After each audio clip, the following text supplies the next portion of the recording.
Today, Reid Hoffman is one of the most influential personalities in Silicon Valley.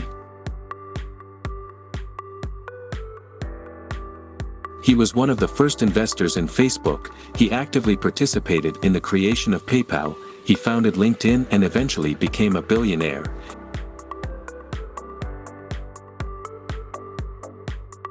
Since 2015, he has taught at Stanford University. He is also a professor at Stanford University.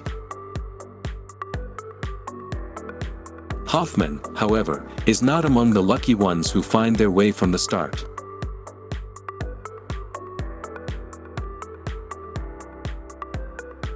Childhood and adolescence. Reid Garrett Hoffman was born in Palo Alto in 1967. Sensing an early desire for independence, he convinced his parents to send him to Putney boarding school in Vermont, where he studied blacksmithing, woodworking, and agricultural engineering. At 12, he got his first job as a board game consultant for Causium, and at 14, his name was printed on a box for the first time, a great success at such a young age.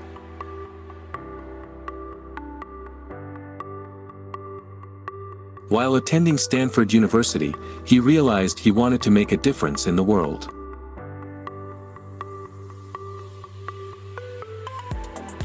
Despite his academic successes, Hoffman decided that an academic career would not allow him to do so, so he decided to start his own business instead of becoming a professor.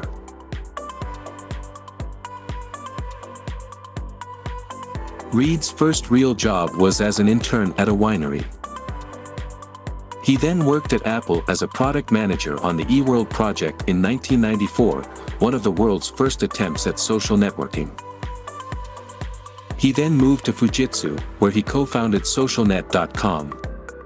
It was a social networking site that brought together people with similar interests, such as golfers in the neighborhood, and introduced them to each other. SocialNet was not very successful, and in 2000 Hoffman decided to move to PayPal as COO. Peter Thiel, one of PayPal's founders, called Reid chief firefighter, and he was responsible for all external communications, including government, partners, and payment systems. At the time of PayPal's acquisition of eBay, Hoffman served as executive vice president.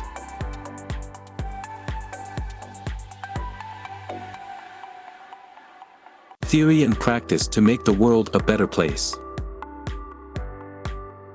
On March 14, 2017, it was announced that Reid Hoffman, an entrepreneur, investor, and co-founder of the professional social network LinkedIn, had joined the Microsoft board of directors.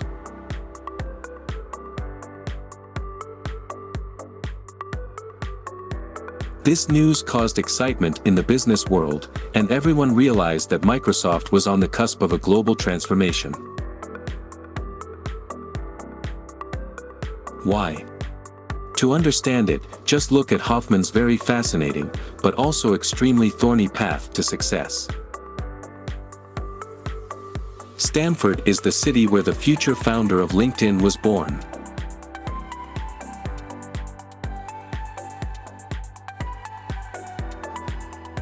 He spent his childhood in the legendary city of Berkeley and studied science at the famous Stanford University. He did not shine at all among his classmates.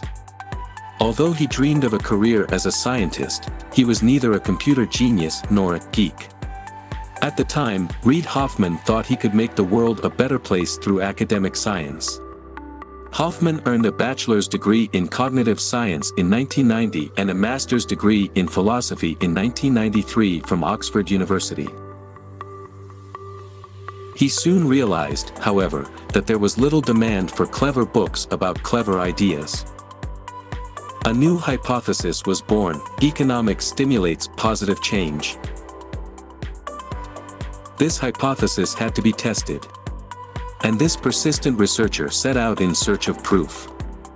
First failure, first success. A scientist and philosopher immersed in the world of internet business since 1994. He participated in the creation of the social network eWorld at Apple Computer. In Japanese companies he worked for Fujitsu. And in 1997 he had already launched his own project, an online dating service called SocialNet. There you could find a partner for sex, a life partner, fishing, or a one-night stand. Such a spread of values could have led to the failure of the project. At the time, Hoffman was already a director of the young and little-known company PayPal. As vice president of PayPal, Hoffman was proactive and impressed his partners. And the best entrepreneurs of the 1990s, YouTube founders Chad Hurley, Steve Chen and Javed Karim, PayPal founder Max Levchin and first Facebook investor Peter Thiel, in business development, external relations and dealing with governments.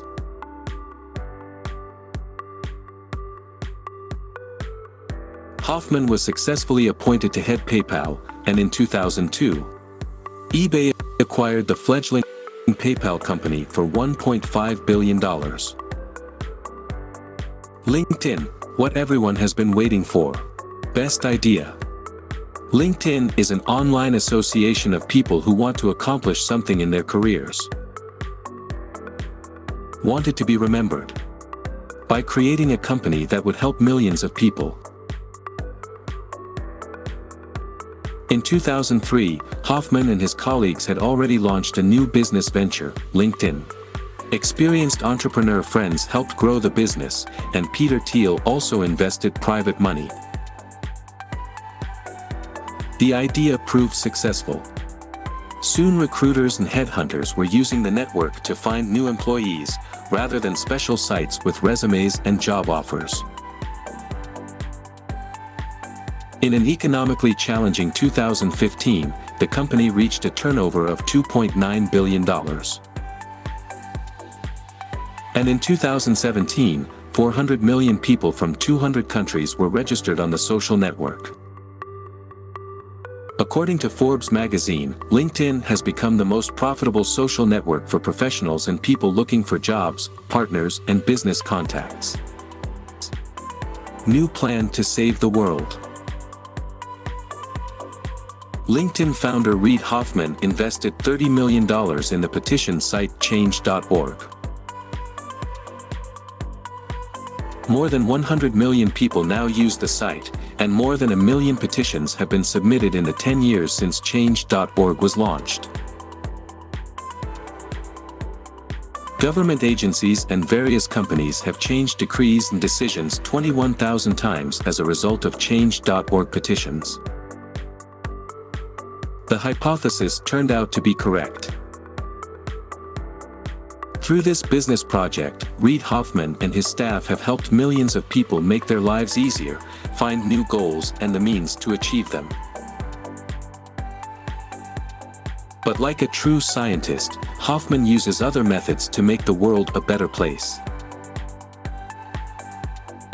In 2009, The Washington Post published a column by Reid Hoffman. The headline was an appeal from the new columnist to his colleagues. It was called, "Let Startups Bail Us Out." And in February 2012, a book was published that became a New York Times and Wall Street Journal bestseller. Building a Career in Silicon Valley, The Startup of You, Adapt to the Future, Invest in Yourself, and Transform Your Career.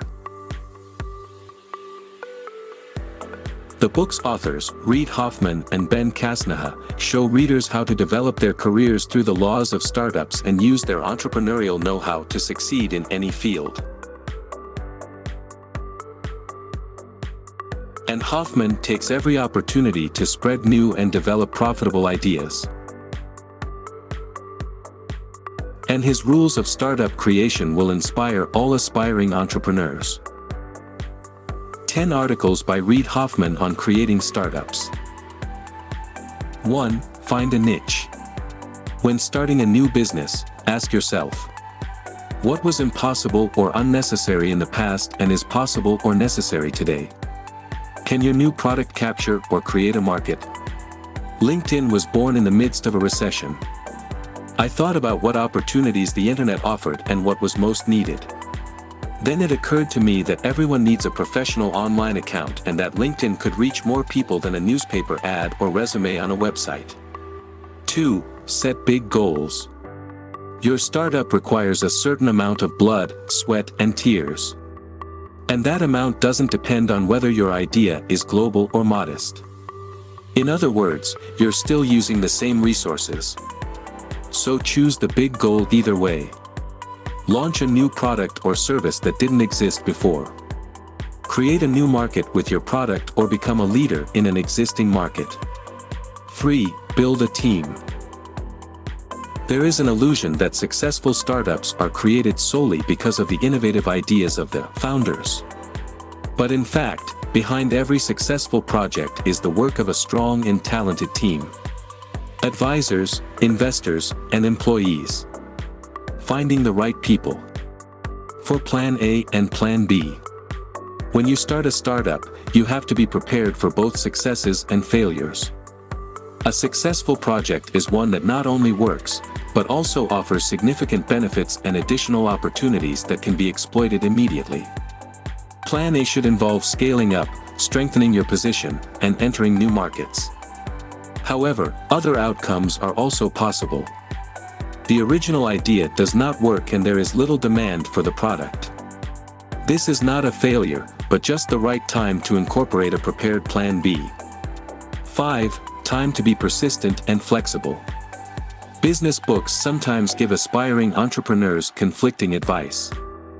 One piece of advice says, be persistent and don't back down from your original plan.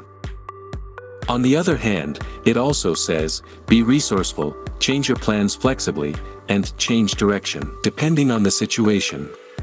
Which to choose? Both. Entrepreneurs need to understand when it is appropriate to be persistent and when it is flexible. 6. Beware of perfectionism. The socialnet.com project had a 9-month preparation period with the goal of immediately producing a great product, fine-tuned to the smallest detail. However, this was a mistake. Because a lot of time was spent perfecting the details, and that time should have been spent on other things, such as planning the product's advertising. As for the first release, it can be disappointing. But if you already like everything about the product at the beginning, then you started too late. 7. Rush to revise your plan. The earlier you start a project, the earlier you'll know how it works, how customers will use it, and what's missing. Determine in advance what metrics you will use to measure results and how you will know you have met your goals. Adjust calculations and make changes and you receive feedback from customers. 8. Be aware of marketing. Very often, project founders believe that the product is the most important thing and that everything else is unimportant as long as it's good. But even the best product can be ruined if the target audience is chosen incorrectly or the positioning is inaccurate. The right marketing will help you get your best ideas and products to millions of consumers. 9. Consciously first. No matter how big your business becomes in the future, its ethics and values will depend on the culture of your first 2 employees. They are the ones who recruit and select the professionals at their discretion. How well trained, inquisitive and proactive they are will determine your team's ability to compete and win. 10. Create your own rules. Be resourceful. Entrepreneurs who decide to do one thing first have a better chance of success. Don't put too much weight on existing rules. Don't limit yourself to generally accepted solutions, but find your own way. If you create a breakthrough product, you will inevitably push the existing boundaries. Set your own rules, and others must follow them.